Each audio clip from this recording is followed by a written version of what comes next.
네, 이 시간은 오늘장 특징주의 배경 그리고 증권가 분석을 들어보는 마켓플러스 시간이 되겠습니다. 증권부 조현 기자 나오셨습니다. 어서 오십시오. 안녕하세요. 네. 자, 조 기자님 오늘 그 마켓플러스에서 볼 어떤 종목은 무엇입니까? 오늘 아침 8시에 나온 소식이죠. 네. 글로벌 제약사 화이자와 1조 원 계약을 체결한 삼성 바이오로직스입니다. 네. 자, 아침 그 8시에 나온 소식 저도 봤는데요. 공시 봤는데 화이자와 두 건의 이 바이오 의약품 위탁 생산 계약을 체결했다. 이것이 이제 주요 골자죠? 맞습니다. 네.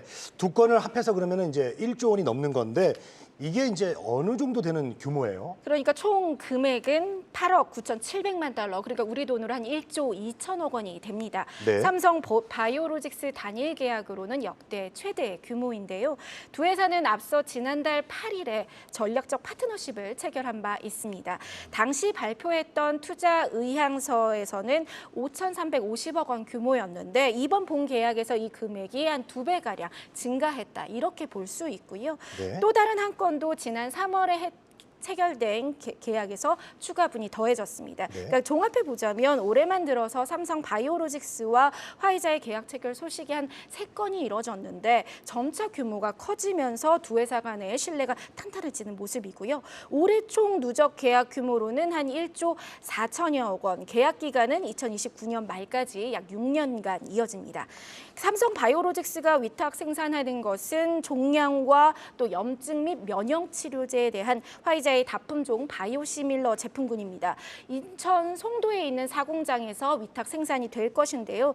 회사 측은 단일 제품의 생산 계약이 아니라 상당히 장기간 그리고 여러 제품을 생산을 맡았다는 것에 강조점을 좀 두고 있습니다. 그만큼 빠른 생산 속도와 또 품질, 그러니까 생산 능력을 인정받았다. 글로벌 제약사에게 인정받았다. 이렇게 이야기를 하고 있고요. 네. 현재 삼성 바이오로직스가 고객사로 확보한 글로벌 제약사는 상위 대형사 20곳 중에 13곳에 달합니다. 아, 그렇군요. 자, 화이자 하면 이제 글로벌 탑티어인데 그렇습니다. 이런 화이자와 협력 확대가 앞으로도 이제 삼성 바이오로직스의 추가 진출에 의미하는 바가 클 것 같습니다. 그러면 그 증권가에서는 어떻게 분석을 하고 있나요? 그러니까 증권가에서도 특히 주목하는 부분이 삼성 바이오로직스의 빠른 생산 능력입니다. 그리고 속도전을 위한 선제적 투자도 상당히 이루어졌다. 이렇게 평가를 하고 있는데요. 삼성 바이오로직스는 2025년에 완공될 예정인 5공장을 비롯해서 제2 바이오 캠퍼스를 8공장까지 확대한다는 계획입니다. 이렇게 되면 1 바이오 캠퍼스보다 30%나 더 큰 규모이고요. 현재도 한 생산량이 60만 4천 리터로 글로벌 경쟁사들의 생산 역량을 웃도는 수준입니다. 그리고 좀 실적을 한번 살펴볼까요? 2분기 실적을 잠깐 먼저 짚어보자면 시장의 눈높이를 맞출 것이란 전망이 분석이 지배적입니다. 영업이익이 한 2,270여억 원, 그러니까 지난해보다 한 34% 정도 늘어날 것이란 전망이 나오고 있는데요. 여기에 더해서 이제 하반기를 더 주목해야 한다라는 말들이 나오고 있습니다.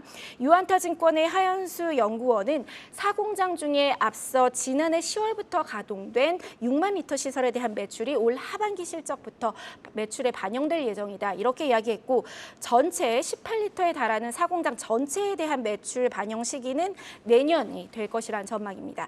그러니까 사공장 전체 가동으로 감가상각 비용도 증가하겠지만 부분 가동에 따른 매출 기여가 더 클 것이라며 나머지 시설의 매출 기여가 시작되는 내년부터 가파른 실적 성장이 예상된다. 이렇게 이야기를 하고 있고요. 여기에 자가 면역 질환 치료제 바이오시밀러 하드리마의 매출도 내년부터 본격적으로 실적에 기여할 것으로 예상돼서 앞으로 성장력도 좀 안정적이고 경쟁력도 유효하다 이렇게 평가하고 있습니다. 네, 삼성 바이오로직스에 대해서 이야기 들어봤습니다. 증권부의 조현 기자님이었습니다. 고맙습니다. 네.